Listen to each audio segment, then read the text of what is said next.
Hey, hey, what up, y'all?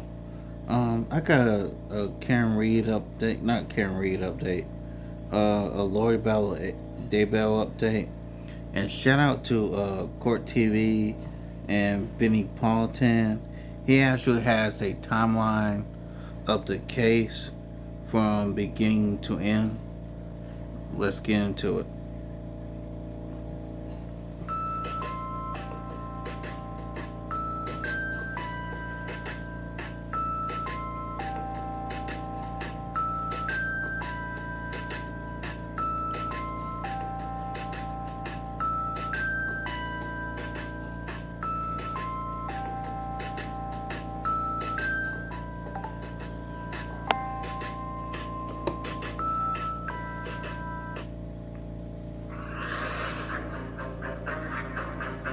Lori Daybell seemed to be living a happy, normal life until her world spiraled into a storm of deceit and death.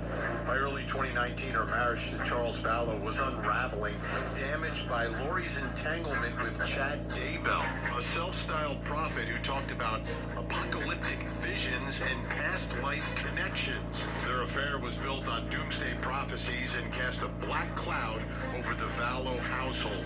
Charles confronted Lori about her infidelity and radical beliefs. He filed for divorce.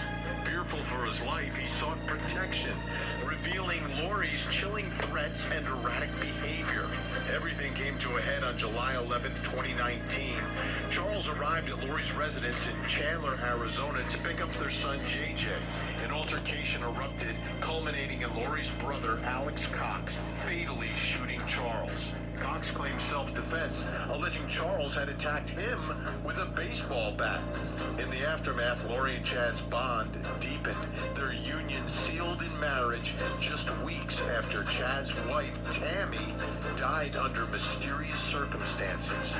This whirlwind of events unveiled a narrative steeped in betrayal, fanaticism, and a chilling disregard for life, leaving Charles, two children, and Chad's wife dead, and Lori inside a courtroom facing yet another murder trial. Tonight we are live with the latest as Lori cross-examines her own brother, Adam Cox. I'm Vinny Politan. Thank you so much for joining us tonight here on Closing Arguments. Great to have you with us. Lori Daybell comes from a big family. Growing up, siblings, parents, uncles, aunts, and she seemed to garner a lot of attention in that family. But it's also a family when the children grew up, some of them kind of went their own ways a little bit. However, Lori's brother Alex seemed to have a special bond with his sister and a special role. You see, he attacked her husbands, at least two of them that we know of. Joseph Ryan, he went at him, with a stun gun to the groin. He ended up doing time in jail for that. He joked about it in his stand-up comedy routine. But yeah, he went after Joseph Ryan, and then we know he shot and killed Charles Vallow. So this relationship between this brother and sister, very unique. We've heard Weird. Lori It's more speak like about it. Alex to other people in not such kind terms, but it seems Alex was dedicated to her and did whatever she needed to get done, including murder. But Alex is dead, so he's not a part of this trial. He's a part of the trial, but he won't be participating in the trial because he's dead. But guess what? There's another brother.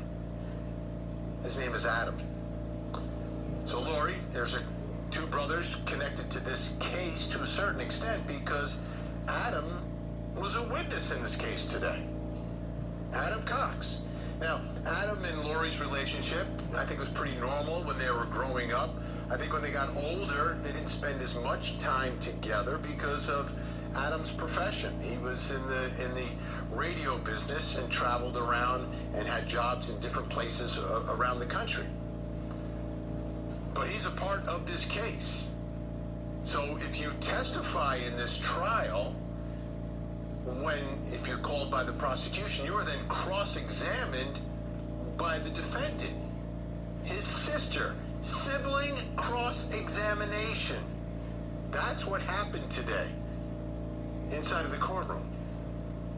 It's almost surreal to a certain extent. Think about what this is like for this family. Like, first of all, the family's been thrust into all of this, right? This is why everyone knows things about this family. And it's such a huge story and such a huge scandal and such an incredible tragedy. On top of that, with all the people who have died as a result of what Lori and Chad were doing. So today was the day. Adam Cox called to the stand. He had some testimony. He was in contact with Charles Vallow. And now it's time for the cross-examination. So now Lori gets up to question her brother.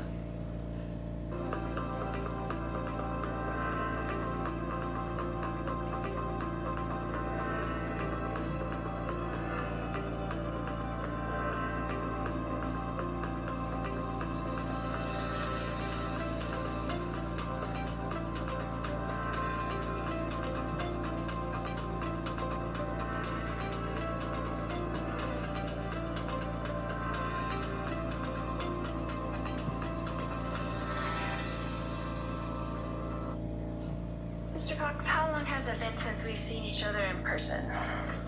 Don't know. When was the last time you saw me? I don't recall. So, has it been a year, 2 years, 3 years, 5 years, 6 years, 7 years, 8 years? Something.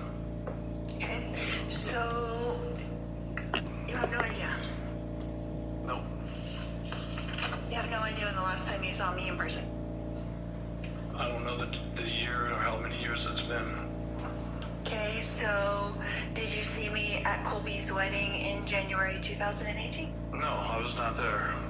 You didn't come to Colby's wedding. No, I did not.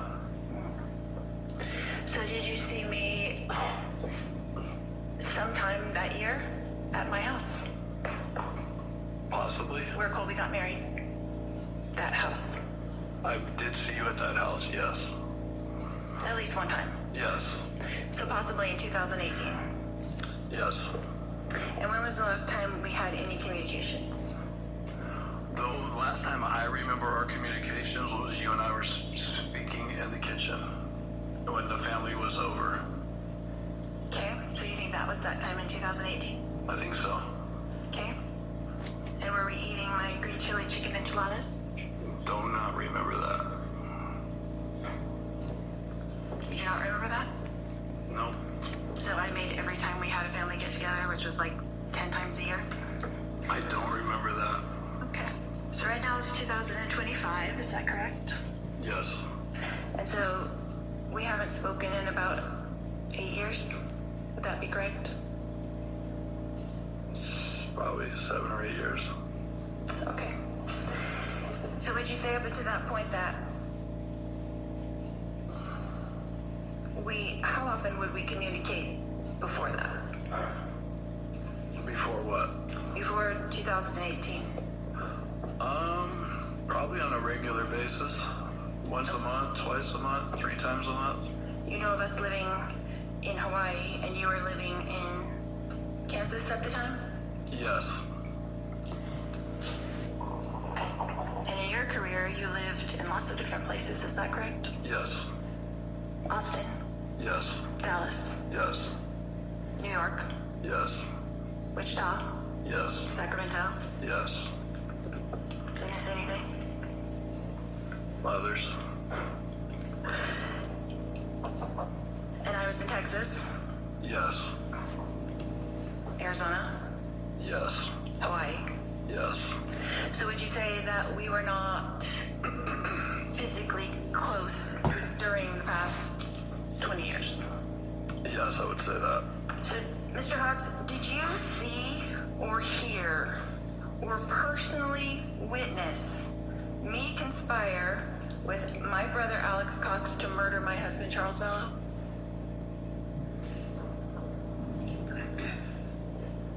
Repeat repeat that again? Okay. Did you see with your eyes, or hear with your ears, or personally witness me conspire with my brother Alex Cox to murder my husband Charles Vallow? No. Thank you. No more questions. He didn't remember the green chili enchilada, chicken enchilada? Shocking. Shocking.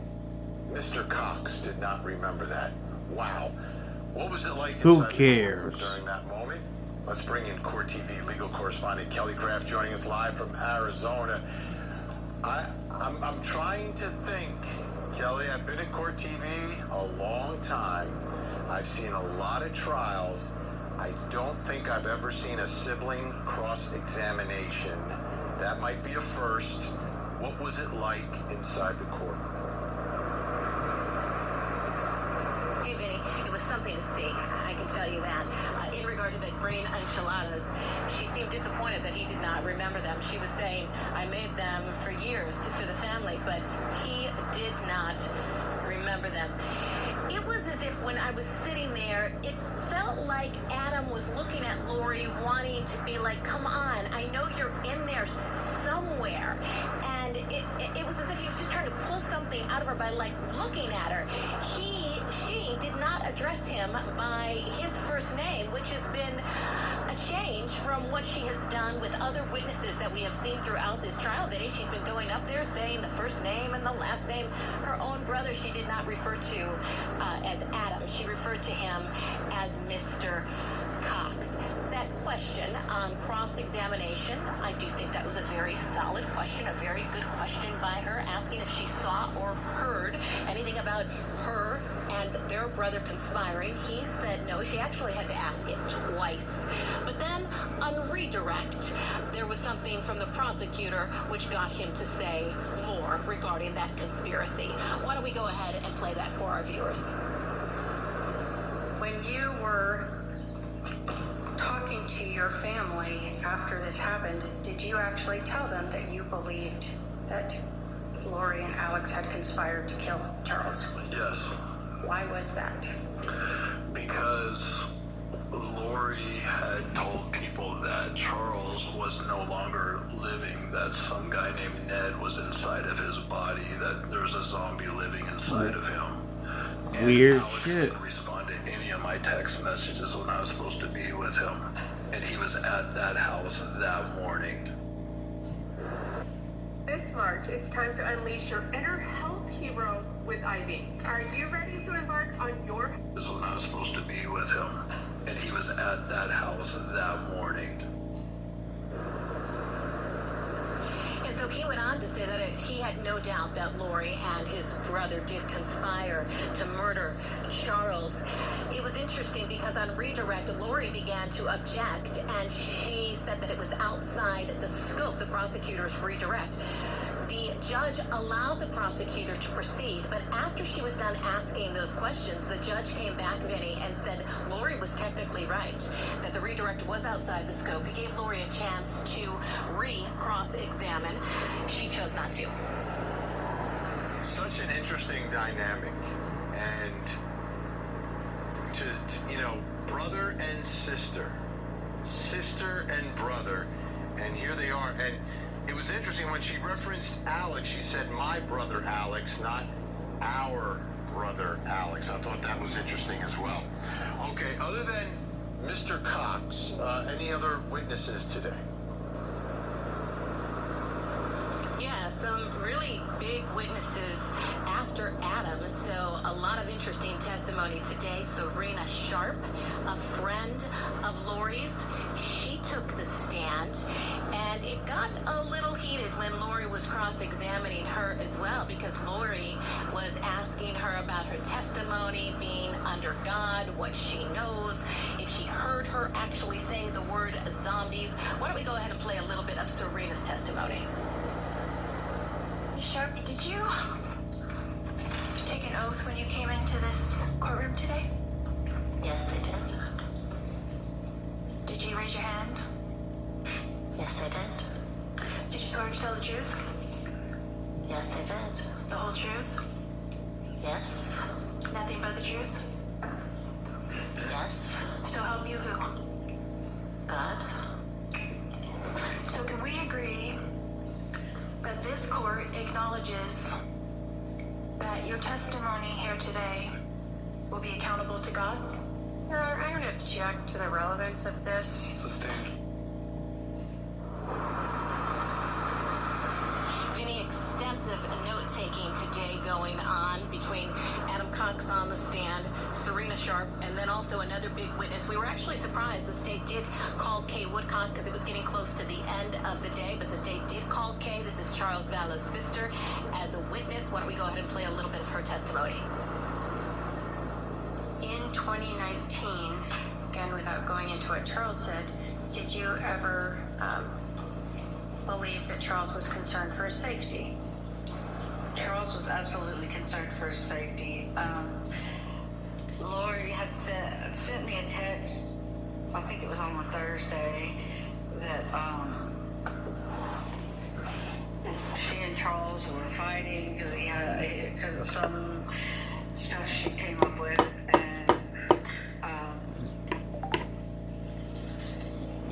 that she and JJ and Tyler were at a hotel.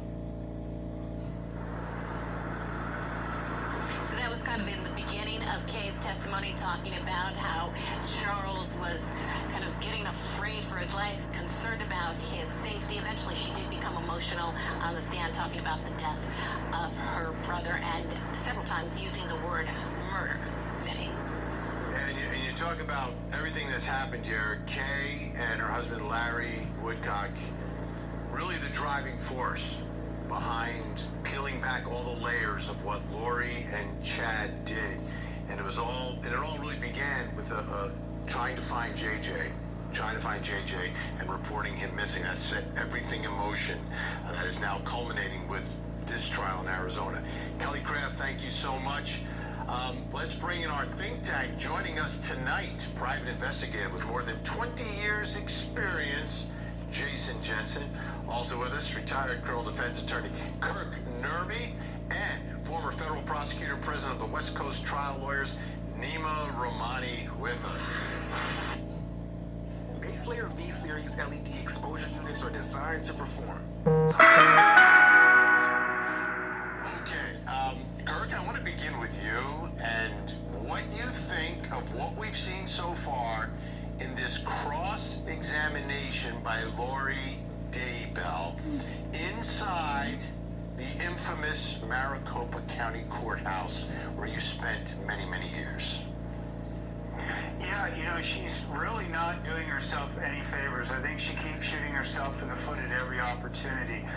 She's got this question that she considers a got you question. Did you, see me or hear me conspire to commit to kill my husband with my brother? But that is opening the door to response. And we saw Adam Cox sternly, sit there after the state got a redirect and say, yeah, I immediately knew it was them because they were talking about these dark spirits, what have you. Then she did the same thing, didn't learn her lesson the first time, did the same thing with Kay Woodcock, who went in and said, hey, no, I didn't hear anything directly, but I saw lots of evidence, which of course is an objectionable comment, but Lori, not being a lawyer, doesn't know that. So all she's doing through this cross-examination, she thinks she's making all these great points, pointing out God, everything else. She's doing herself no favors. She's making a job easier for the state. Nima, do you think, though, she scored some points in undermining Adam Cox's credibility when he did not recall the green chili chicken enchiladas? Really, I don't think I'll ever forget that line of questioning. Maybe because my expectations were so low. Let's not forget, Lori Vallow was found to be incompetent. If you recall her statements at her sentencing of the death of her 2 children, I thought she would be off the rails. I thought this would be worse than Darrell Brooks, but maybe because she was somewhat coherent, I didn't think it was absolutely terrible. Did she score any points? Probably not. She missed the whole issue, right? You have Adam Cox talking about Spirit Ned. You have Serena Sharp talking about the zombies, right? And they're talking about evidence that puts her, really implicates her in this murder, even though she didn't pull the trigger, her brother did. And she's talking about really bias, right? That her brother hasn't seen her in quite some time, and Adam's memory is poor. She didn't really get to the heart of the matter. And like Kirk said, she really opened the door to a lot of speculation that no lawyer would have allowed in. So really poor job, but maybe because I expected an F-, this was just an F today. All right, Jason Jensen, in trying to figure out exactly what was going on here, what the dynamics are, when you have someone like Adam Cox who can take the witness stand, who grew up with Lori, grew up with Alex, knows them and knows how different things became with them, right? Like something happened. Yes, they were physically, geographically distanced because Adam is traveling around the country from market to market, working in his profession. But at the same time, it's clear to me that he believes that, yeah, there was a conspiracy. And yes, my brother and my sister, not proud of it. To me, that is such important insight for this jury.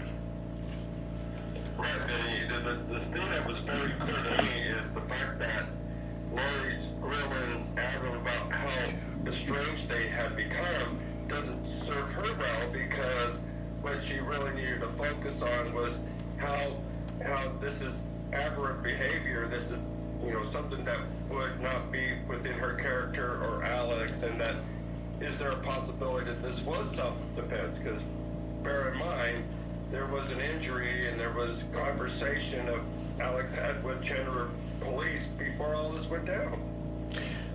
Kirk, how different would this be if Alex Cox did not pass away on the toilet? That's hard to say, because we have this conspiracy to commit murder charge, but the focus of her defense, Lori's defense, should be that there was no murder, that it was an act of self-defense.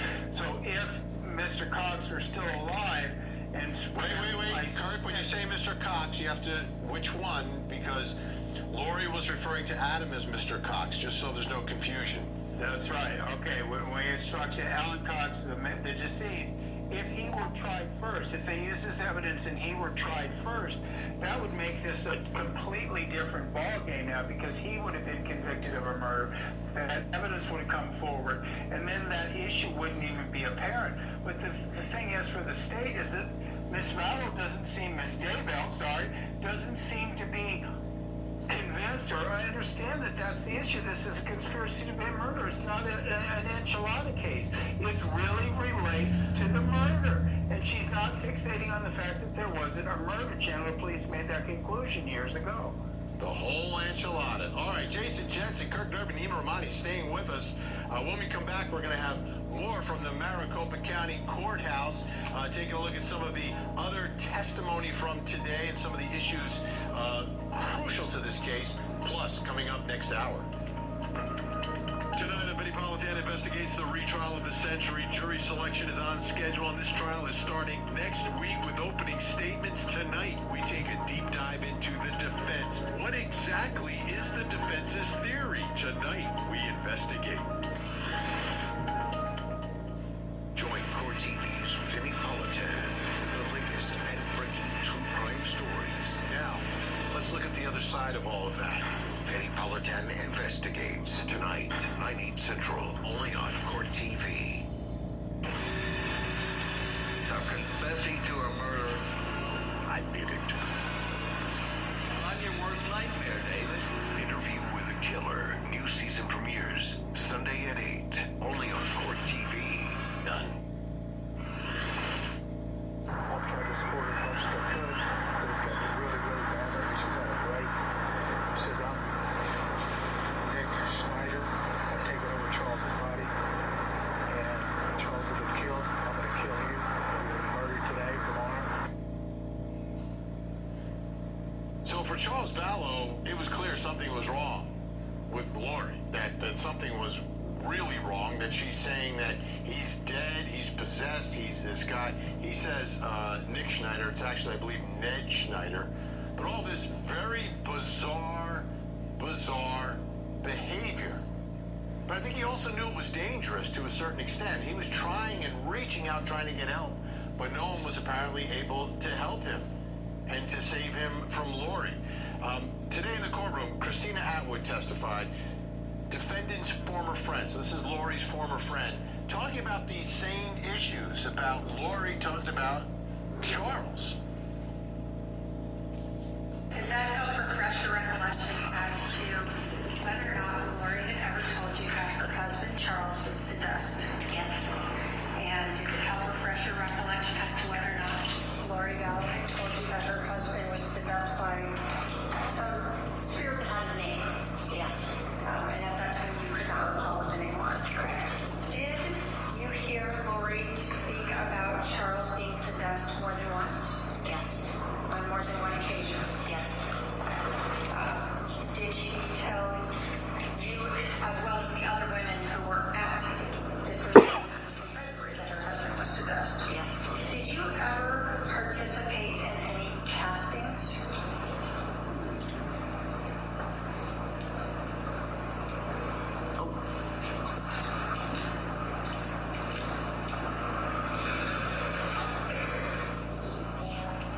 Let me ask you this way. Did someone ever talk to you about casting? Yes. What did you understand that to mean? It was praying for dark spirits to be cast out of someone.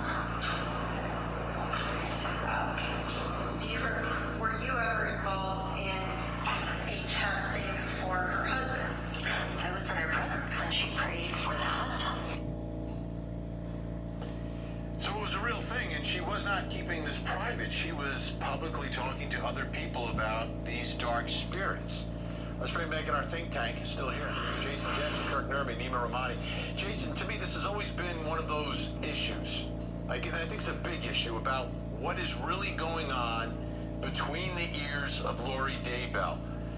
Does she genuinely believe that Charles has been invaded by zombies, that he is Ned Schneider, or is it some sort of a pretext that she's using to persuade Alex to kill him and perhaps to explain the death, the premature death of Charles and others when they die before they're supposed to die? Right, and that goes to the heart of this case, the heart of the trial. While the prosecutor is trying to say that this is, a basis for the conspiracy, one can argue that, it had the dehumanizing effect, and Alex was more inclined to use lethal violence against Charles because of this conditioning. But it doesn't necessarily mean there's a conspiracy per se. Let me ask you, Nima, what are your thoughts on that issue? If the jury believes that Lori actually believed that he was a zombie, like legitimately believed he was a zombie, that the spirits, dark spirits, had taken him over, do they cut her any sort of a break here? Potentially, yes. Let's go through it. So the conspiracy, that's a specific intent crime, which means that you have to have the intent to enter into an agreement to do something unlawful, an agreement to kill. So there's that element. Could potentially negate the criminal intent or the mens rea there. Or with respect to self-defense, if it's an unreasonable belief, we've talked about perfect versus imperfect self-defense, it can reduce murder to manslaughter. If you genuinely, in your heart of hearts, but unreasonably believe that you're at imminent risk of death or serious bodily injury, you kill someone, it's not murder, it's manslaughter, not conspiracy to commit murder. Now, of course, we know that Lori Vallow here, or Lori Daybell, is free-rolling, right? She's serving a life sentence in Idaho. Her attorneys did a masterful job of saving her life and getting the death penalty off the table. So she has nothing to lose here. She might as well trial this case, try it pro se, throw all these arguments out. I don't know if she understands these legal issues and can coherently make these arguments to a jury, but potentially yes. If she did have that legal knowledge and sophistication, she could do so. Don't think it's going to work, though. All right, Kirk, I want to play for you a little more testimony from Christina Atwood, talking about something that Alex said. I'm going to play it, and then I'm going to see if you pick up on the same thing that I'm picking up on here. I think this is the only flavor that I haven't tried yet. It's blue spirulina and raspberry. Blue spirulina, just like sea moss, is a seaweed, packed with over 90 minerals and vitamins. Algae and seaweed are incredibly great sources of fiber. I know you've seen sea moss on your FYP. They say this is the holy grail. Let's take a scoop. Ooh. Can you tell us your impression of Alex Cox? What was the impression you got from meeting him and being with him for a night? I was put off by it. He was pretty loud and outspoken, I guess. And I was very uncomfortable with what he was talking about. He stated he wished that he could just kill Charles. Okay. Was Lori around when he was saying this? Yes, one of the times. Did she react in any way to hearing her brother say that he wished he could just kill her husband? Not that I recall. Okay, Kirk, here's what I'm hearing that is very significant there. Is that Alex said he wanted to kill Charles, not Ned. Not Ned, who is the supposed spirit, zombie, whatever that takes over Charles's body, but he wants to kill Charles. I think that's huge, but maybe I'm overplaying this because I'm obsessed with Ned Schneider. Yeah, well, you know, I would look at it a slightly different way, Vinny. I think it's evidence of premeditation. He's talking about wanting to kill Charles, right? There's not so much talk in the casting. There's not concern about the spirit. There's just a desire to kill. And then we think about the timing of this killing, Vinny. What's the most crucial time for someone who's a victim of domestic violence? That time they're going to leave. So he's talking about killing Charles. Charles is talking about packing up, getting away from Lori. He's starting to date. He's got this plan with Adam Cox to revoke Lori's temple recommend. All that speaks to premeditation and conspiracy. So to me, that's where that fits in the puzzle, whether we're talking about Ned or Charles. It's premeditation of Charles, the death of Charles. All right, Jason, I want to take a listen to one other piece of testimony from Christina Atwood. Big witness, I think, for prosecutors, talking about something that Lori did. During the same gathering on June 9th of 2019, did you hear Lori Vallow say anything about Charles that was also disturbing to you? Yes. What did you hear her say? I heard her say that she had crushed up some of JJ's medicine and put it in his drink mix. Did it sound like a significant amount of medication? Yes. When you heard this, what were you thinking? I was disturbed. Jason Jensen sounds like she attempted a Corey Richards. Yes, that's what it would sound like, and I think it would be something I would object to because that doesn't necessarily mean that it happened. Many times when there's divorcing couples, you know, and they're having conversations with family members or friends, they say things in jest. It doesn't necessarily mean that it's evidential. Okay, think tank staying with us. When we come back, let's change the mood here a little bit. Let's talk about Chad and Lori's love story.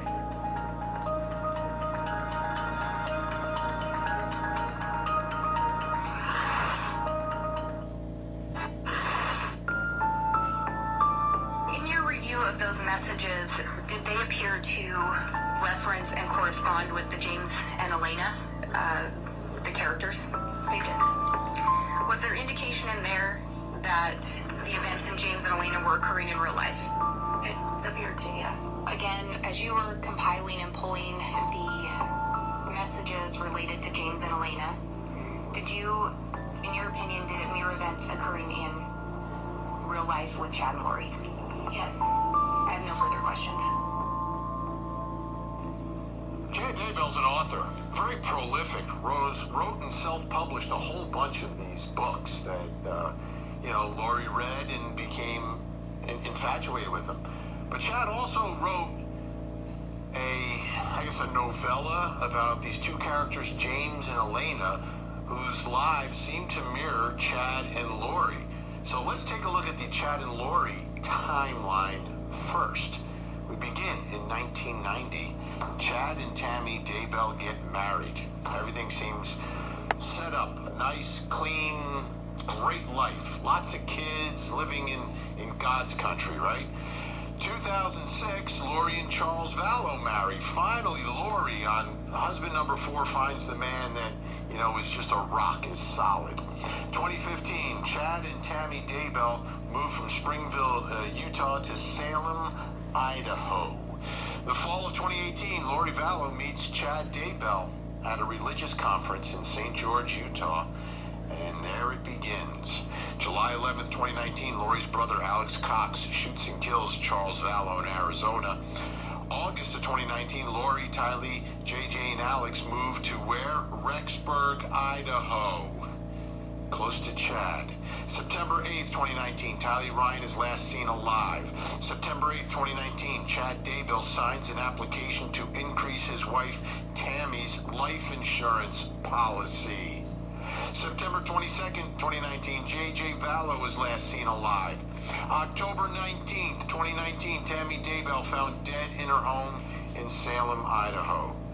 And then, just a few days later, November 5th, 2019, Chad and Lori married in Hawaii. Now, let's go back a little bit. Just a few days after Charles Vallow is shot and killed in July of 2019, but several months before Tammy tragically passes away, gets murdered, Chad texts to Lori a romance novel. And again, it's about James and Elena, who seem to be based upon Chad and Lori. Take a listen to that text as read by Cody Thomas.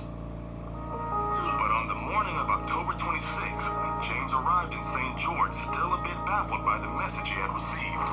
NG introduced James to her friend Elena. When their hands touched, he felt a shock pass through him, and his heart started beating fast. He had glimpses of them walking dusty paths together, and he realized they had been married during the life of Jesus Christ, and they had been very close to him. At this time, their spirits could not be restrained any longer, and a long-awaited makeout session took place in that lobby. This was manifest in the mortal world to James and Elena through the scientific phenomenon known as loin fire. As they talked, James had a burning desire to make love to her, but he wasn't sure she felt the same way. The erotic tension continued throughout the afternoon. James could only think of her. His desire for her was indescribable. Thankfully, she had worn 16 layers of clothing to survive the 80-degree weather, so he was not fully aware that she truly had the body of a goddess. Her dimensions were exactly what he had always fantasized about, but that revelation would have to wait a month. They would both attend the same event in mid-November, and it seemed like that day would never arrive. He knew they had been married before, and they had been close friends with the Savior when he lived in Jerusalem. That relationship was now meant to continue in this lifetime. They hungered for each other, and he leaned forward and fulfilled a promise he had made to her a few days earlier. He gently kissed her tender lips, and the same heavenly electricity filled his entire body. The passionate magic they had felt many centuries earlier came surging back powerfully. James moved to the couch, and Elena straddled him effortlessly, as if they had done this thousands of times before. She fit nicely on him, and they pressed their loins tightly against each other. They were still fully clothed, but the intensity of the intimacy was undeniable. Pause. Oh my. Oh my. Nima Romani, Chad Daybell, are you surprised that he's not a defendant in this case? I'm not surprised, Vinny. The prosecution is doing its job by bringing the Lori and Chad romance story into this case to really dirty Lori up and explain why she would kill her husband, Charles, with the help of her brother. But like you said, that timeline's so important, right? Charles is killed.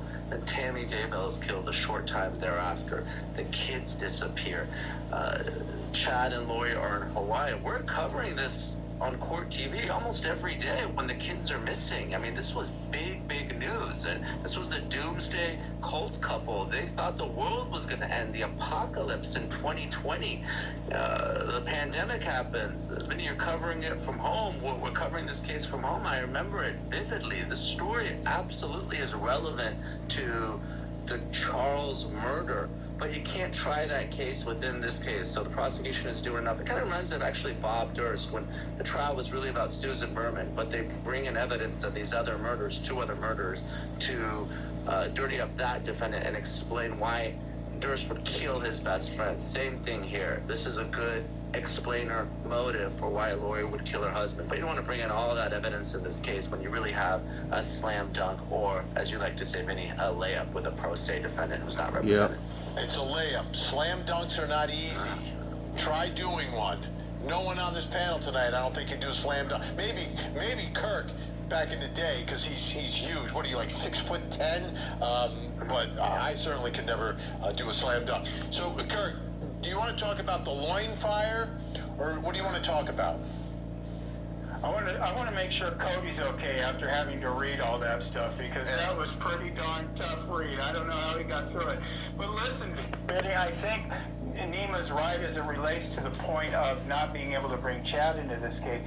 But it does illustrate Chad. You know, we know he was a grave digger. He was this guy who probably didn't feel like he had a lot of respect in the world. So he elevates himself with these false prophecies, these romance novels, everything else, and was able to ensnare someone like Lori into the plan.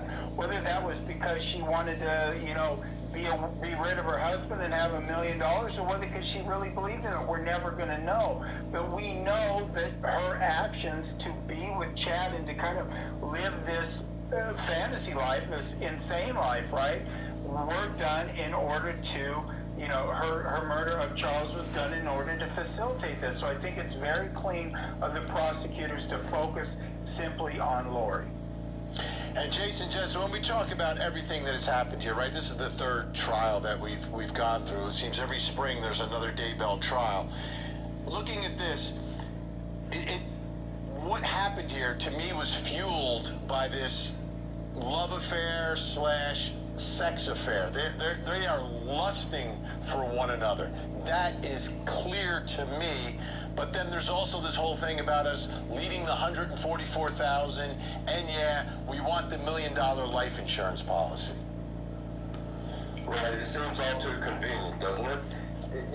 Frankly, I'm surprised that they went through the trouble of doing this trial. She's already faced a double life sentence in Idaho, and the key perpetrator of Charles' death, Alex, is already gone. So this is really a tougher trial to get a conviction with, but obviously Arizona thought it was worth their time. Jason Jensen, Kirk Nervy, Nima Romani, great to have you here. The Men's Club, here we go. We'll see you again really, really soon. When we come back, folks, I'm going to reveal something else you need to know tonight, plus coming up next hour. Investigates. We are just days away from openings in the retrial of the century, Massachusetts versus Karen Reed. Tonight we take a closer look at all the videos from John O'Keefe's driveway. What do they reveal? Join Court TV's Vinny Politan with the latest and breaking true crime stories. Now, let's look at the other side of all of that. Vinny Politan Investigates. Coming up next, only on Court TV. Doomsday cult mom is now lawyer Lori. She's representing herself on charges of conspiring to murder her 4th husband. She said, I can murder you now. The cult mom conspiracy trial continues Monday morning on Court TV. What you are being asked to pay for a smart bed is stupid, and here's why. Introducing Nectar's adjustable bundle, the smarter choice for a better night's sleep. Why spend thousands on a smart bed when you can get 80% of the features for a fraction of the cost, including independent custom head and foot elevation. Welcome back. Time to reveal something else you need to know tonight. Let's take a look. What do we have? We've got verdict watches and a verdict. Monica Sementilli accused of conspiring to murder her hairstylist husband. We are on a verdict watch in that case. Linda Sturmer standing trial for a 2nd time on charges that she beat her husband, set him on fire and ran him over with their van. That verdict watch begins tomorrow morning. Make sure you're tuning in all day, folks. These verdicts can come at any time. Meanwhile, in Gulf, Harry Turk, accused of strangling his wife. That verdict came down. Take a look.